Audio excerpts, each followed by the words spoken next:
बहू की वजह से सास ने छोड़ा घर। बहू को देखते ही माँ कहती है, तेरी हिम्मत कैसे हुई मेरे सामने आने की। मैं मर जाऊँ तब भी तू मेरे पास मत आना, मुझे हाथ मत लगाना।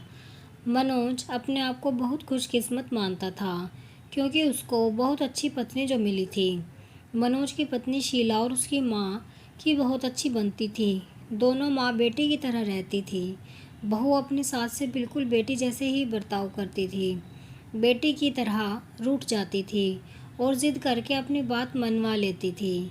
मनोज एक लौता ही लड़का है। मनोज के पिताजी नहीं हैं। मनोज की आर्थिक स्थिति इतनी अच्छी नहीं है, लेकिन घर में शांति और प्यार होने के कारण वह मेहनत करके अच्छे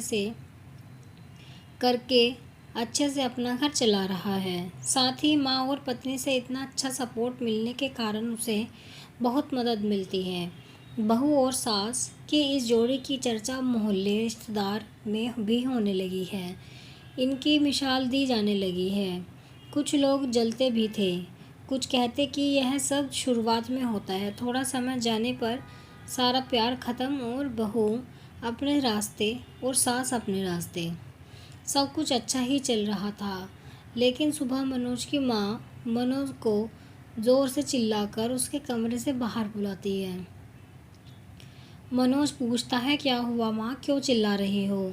मनोज की माँ बोलती है कि तेरी पत्नी को समझा ले, अब बस बहुत हो गया। मैं इतने दिन चुप रही, लेकिन अब मुझसे नहीं होता। वो हर बात में मुझसे ज़िद करती है। माँ ने शायद ही इतनी ज़ोर से आज तक चिल्लाया होगा। इतने में बहू भी कमरे से बाहर आकर माँ से पूछती है, क्या हुआ माँ जी, आप क्यों परेशान हैं। माँ कहती है, तू चुप कर, मुझे तुझसे बात नहीं करनी है। बहू कहती है, क्या हुआ, मुझसे कुछ गलती हुई है क्या। माँ बोलती है कि तू अपना यह नाटक बंद कर, मुझे अब तेरे साथ नहीं रहना है। माँ कहती है, बेटा तू मुझे गांव छोड़ा। बेटा बोलता है, वहाँ कौन है और वहाँ क्या करोगी। माँ कहती है, वहाँ मेरा भाई है और अब मुझे बची हुई ज़िंदगी वहीं गुजारनी है। बहू बोलती है, माँ जी आप कैसी बातें कर रही हैं, इस उम्र में आप वहाँ क्या करेंगी और मामा जी के पास कितने दिनों तक रहेंगी। हमसे कुछ गलती हो गई है तो बताएं। माँ बोलती है, तू तो मुझसे बात मत कर, तेरी माँ मैं नहीं हूँ। तेरी माँ वो है जिसने तुझे जन्म दिया, पर तुझे कुछ सीखा नहीं पाई। बहू को थोड़ा बुरा लगा। माँ जी आप क्या कुछ भी बोले रही हैं, आपकी तबीयत ठीक है। बेटा बोलता है, माँ तुम आराम करो, हम शाम को बात करेंगे। माँ एकदम ज़िद पर अड़ जाती है, मुझे अभी गांव छोड़कर अब मुझे यहाँ नहीं रहना। मनोज और उसकी पत्नी को कुछ समझ नहीं आता, लेकिन माँ ज़िद पर अड़ी रहती है, तो मनोज को उनकी बात माननी पड़ती है और उन्हें गांव छोड़कर आना पड़ता है। घर आकर फिर वो अपनी पत्नी से बात करता है और उसे पूछता है कि तुमने उन्हें क्या कुछ कहा जो माँ जी इतनी बिगड़ गई। शीला बोलती है, इस उम्र में अक्सर यह होता है, चिड़चिड़ापन आ जाता है।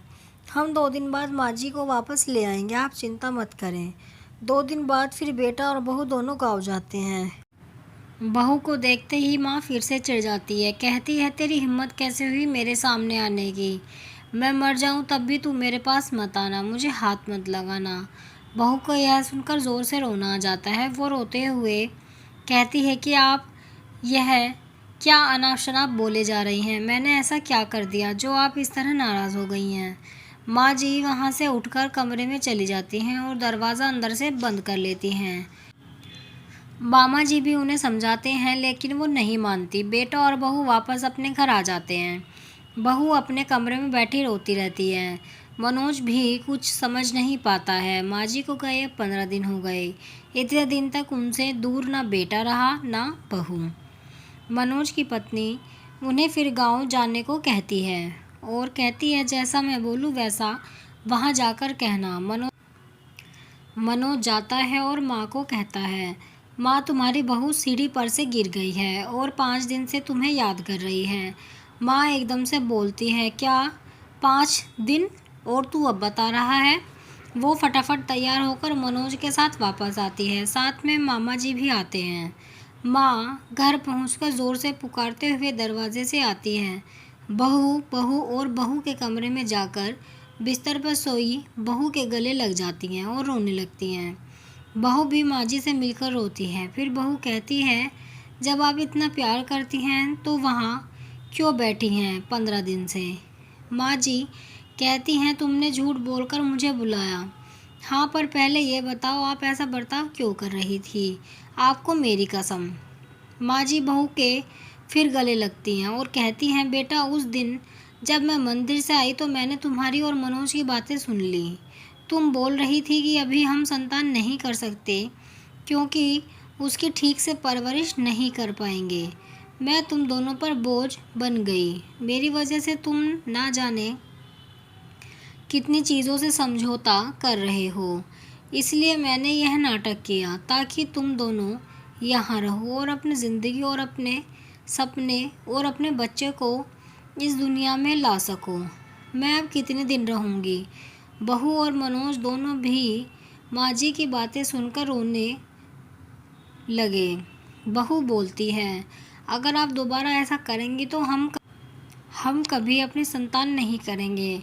आप हम पर बोझ नहीं हैं। माँ जी एक बात बताएं, क्या आपको हम बोझ लगते हैं? जब कोई माँ अपनी संतान को बोझ नहीं समझती तो फिर बेटे और बहू कैसे ऐसा सोच सकते हैं? और जो ऐसा सोचे वो अच्छा इंसान नहीं। मनोज कहता है, माँ अब तुम भी यहीं रहोगी और समय आने पर दादी भी बनोगी। पुराना परिवार तोड़कर नया परिवार नहीं बनता, सबको साथ लेकर बनता है। साथ रहेंगे तो सब अच्छा होगा। फिर माँ जी वहीं अपने बेटा और बहू के साथ फिर रहने लगती हैं। आप कमेंट में ज़रूर बताएं कि आपको ये कहानी कैसी लगी है। अगर आपको ये कहानी पसंद आई है तो वीडियो को लाइक करें, शेयर करें और चैनल को सब्सक्राइब करें ऐसी ही वीडियोज़ के लिए।